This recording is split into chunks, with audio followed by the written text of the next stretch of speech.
Today we're doing a 3-course meal experiment of flavour fusions. These are just some recipe ideas I came up with of actually merging 2 countries or regions recipes together to make some sort of weird hybrid to see if it's ultimately delicious or we should never make this again. The first one,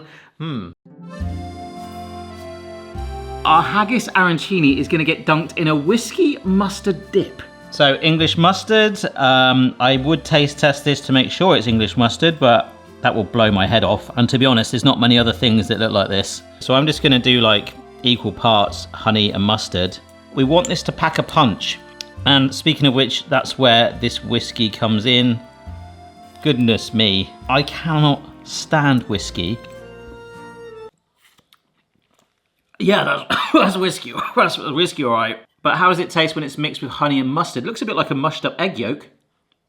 Oh, that's blooming nice. The sweetness of the honey is keeping it all together. I think I've just that's absolutely gorgeous. Right, arancini. So in this casing is a haggis. I'm not gonna go into everything that's in there, you can Google it. There's beef in it, there's lamb. Okay, those bits are probably not the bits you're probably expecting so much, but actually, do we actually always know what ends up in burgers and things? But it's really well seasoned, I really like it. So you can boil this, you can put it in the microwave, oven, lots of different ways, but I only want a little bit of this to crumble into our risotto. This is actually some risotto that I made last night. Huge vat of it.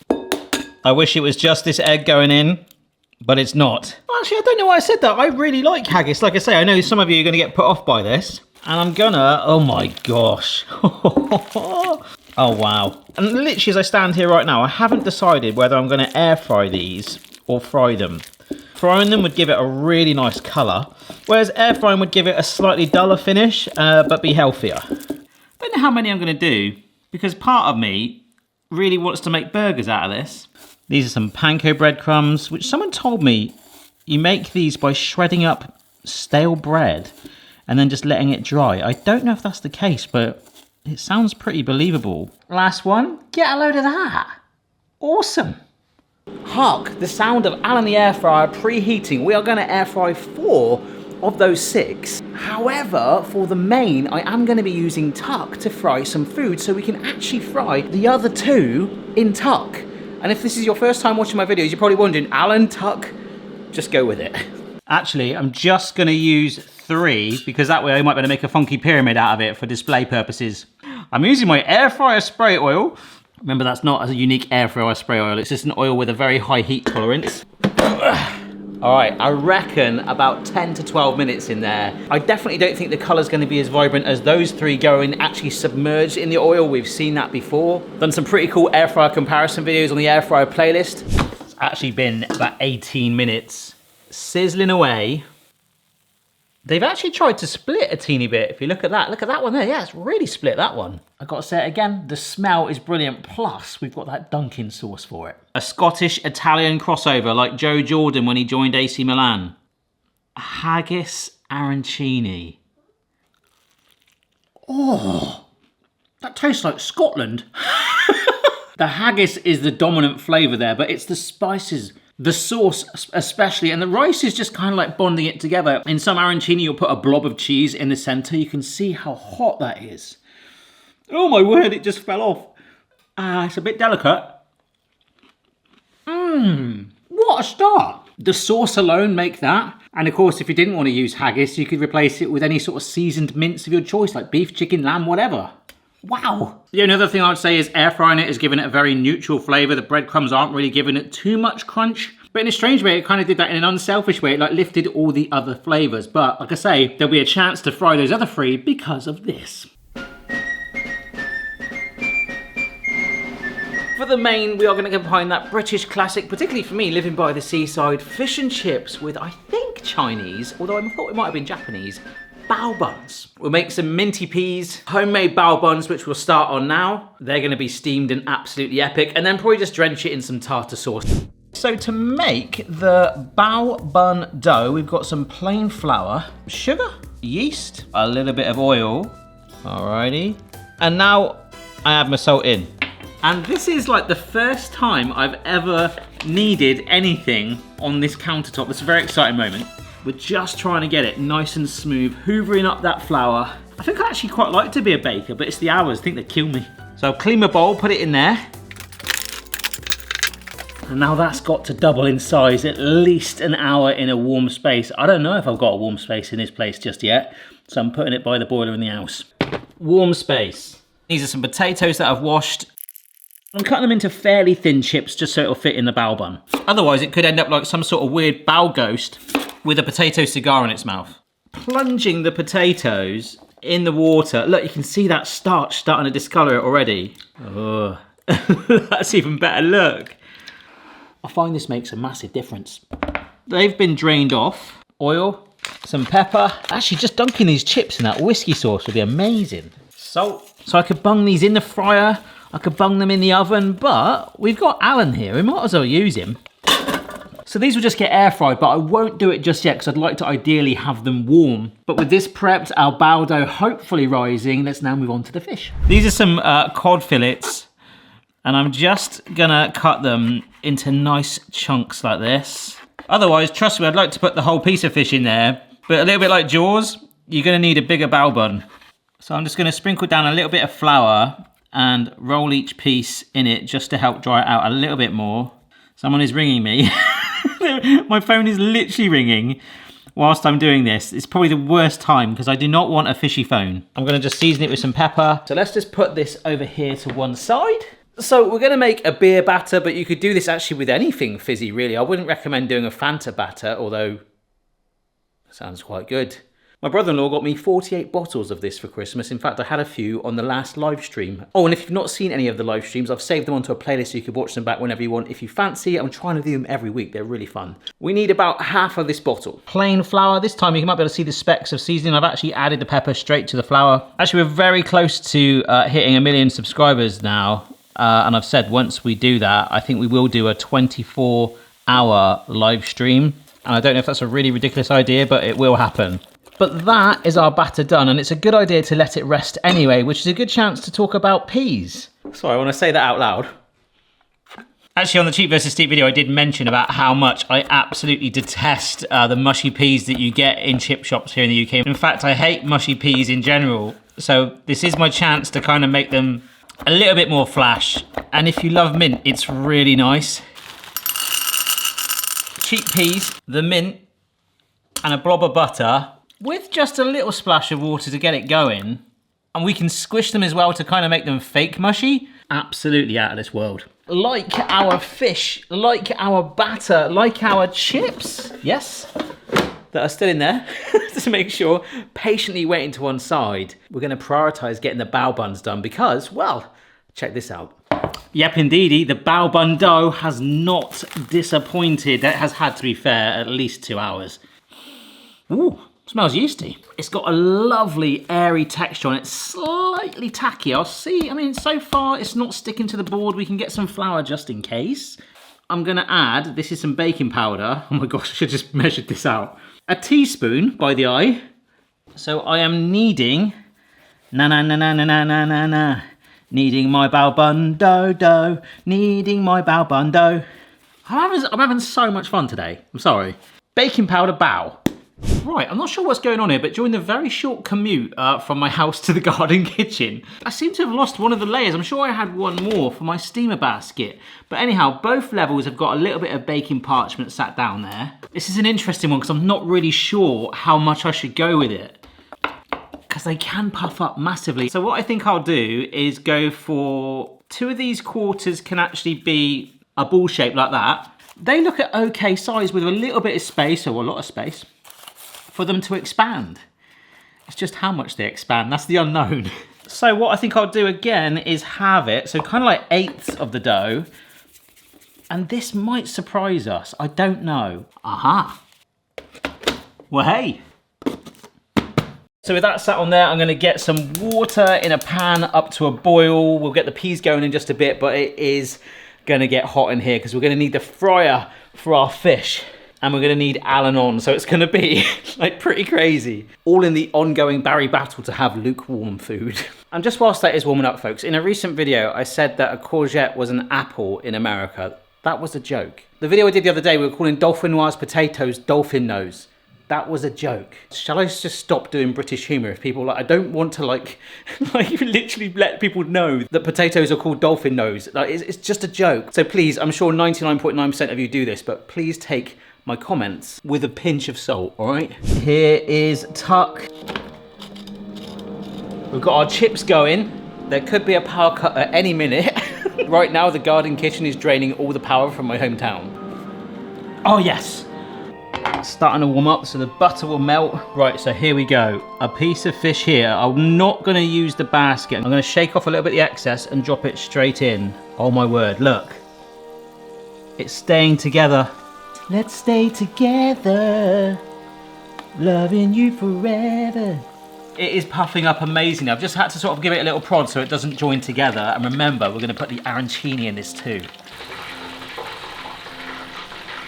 Ah, it's starting to calm down. Oh my gosh.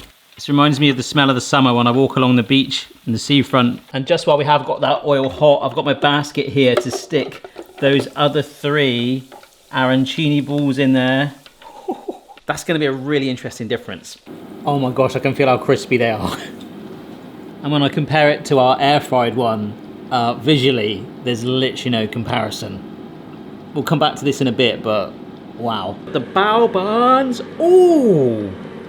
Oh my gosh.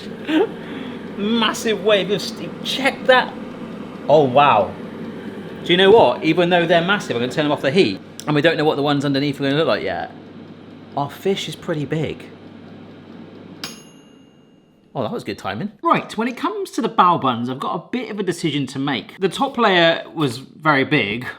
The bottom layer was actually quite, well, normal. Yeah, I think we'll try smaller first. The peas, I'm just gonna gently puncture. There we go. Just like a light mush to go into the mint and the butter. It's pretty much all simmered off and I just burst a pea all over me. Okay, could this be the greatest British-Chinese crossover since sweet and sour chicken? So I've got some homemade tartar sauce here. Put some of our minty, mushy peas down as a bit of a platform. I'm just gonna place, well hey, see? I knew I'd do a fish pun. Some chips in the back, and hopefully, if I can just get that to angle up right, that, that is a fish and chip bao bun. Oh my word. I mean, I should have put my sexy lens on really, but that looks awesome. I'm sorry, but the color difference between that, I've got to try this, hang on. The difference in just having a crispy, crunchy coating on there that's locked it and held it all together. It probably still wants to escape. The center tastes fairly similar, but it's just that flavor enhancement of frying that way. Obviously a little bit more cheeky. I really like that. Oh, but here we go, the fish and chip bao bun. Oh, what a really confusing combo. I mean, you've got the bao buns literally acting as a pillowy bread. The tartar sauce is giving it a bit of twang. The minty, mushy peas, the mint is really working there, giving it some zing and almost sort of freshness. The crispness again, like the arancini. The batter around that fish. Locked in, and of course the puffiness that the carbonation of the drink gave it. And the chips, well, I mean, they're fine. The outside crispness from the chip was definitely overridden by the fish, but you still got like the potato kick towards the end. An absolute crazy fusion. It's the crunch. I feel like that so far is the overriding story of all these hybrids. It's just crunch. Now, that could actually happen in our dessert, which is an interesting one for me. Yes, for dessert, we're gonna have a little bit of fun. I mean, not like we haven't had fun already. You know churros, which I think originated in Spain, or there's also people that say it's Portugal or Mexico, but I think it's Spain. Well, this British person really wants to make this into an apple crumble, but I've never made a cobbler, which is something fairly similar, but I believe you sort of like puddle islands more down rather than the whole coating. We're gonna try and do an apple churro cobbler. And we've actually got cream in the house, so I might even do like a drizzly chocolate sauce with it as well. This should be amazing. Yeah, I've never made a cobbler before, and I know this is not gonna be standard. In fact, straight away, when we make the crumble here in the UK, this is self-raising flour, or self-rising, I think it's called. Like, we would normally just use plain flour. I'm gonna give mine some extra crunch as well with some of the panko breadcrumbs, just basically because I bought that tub. This is some chilled cubed butter, and then this is my favorite kitchen gadget, potentially of all time, for this task that I've told you over the years how much I hate doing this, rubbing your fingers and thumbs. For some reason, when I do it, it makes me really itchy. We're not quite there because I want to add some sugar in. I'm going to use a lot of spice in this recipe, so some cinnamon to really get those churro vibes. But to get churro vibes, why don't we add in actual churro chunks? These are some frozen ones from the supermarket, but this is going to make a very interesting topping, especially as we now add milk to it. Now, this is quite new to me. Hey, there's a lot of spices in there. We've got the flour. These churros are like, what the heck's going on here? So I can let this rest a little bit, and I can actually mull this over. Or even mull this entire dessert over. I mean, as bizarre as they've sounded, they've all been all right so far. So come on, let's keep going. Yeah, we'll leave this a minute. All right, so I've got a kilo of cooking apples here. In the UK, it's normally like Bramley apples. That's what we call them. It's pretty good for crumbles and apple pies and things. Now, I'm kind of like acknowledging that these are going to discolor, but I will put some lemon juice with them to help that. Core them. Yeah, that'll do. Into a big old bowl. You're probably wondering, Barry, your bowls you're using normally glass. Well, that's because I've used a lot of bowls today. And it's going to be an epic washing up session later. A little bit of lemon juice on there. And yeah, we'll see that bowl in a minute when there's 4 more apples in there. But it needs a bit more excitement in there. So I've just added some cinnamon, nutmeg, and ginger. Sticking to the Spanish roots, hopefully. I thought I'd add some orange zest in there. We'll get the juice of it in there too. Oh, it's starting to smell amazing. We'll add a little bit of flour just to kind of help bring it together. And this is some cinnamon sugar, okay? I'm gonna put some more. I've just come up with this idea. I'm gonna put some more of this actually in the dish. Not bad at all. Okay, so here we go now with our baking dish.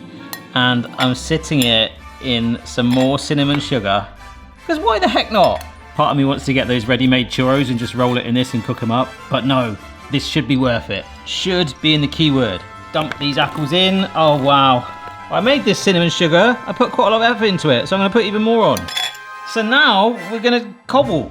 Yeah, so with that all gone, now we cobble, I guess. I've never cobbled before. I think one of my distant relatives was actually a cobbler. Complete tangent, sorry. What I'm doing is dolloping it on. And there are churro pieces in there, I'm sure of it still. They've got to be in there unless they have just disintegrated. Doesn't matter.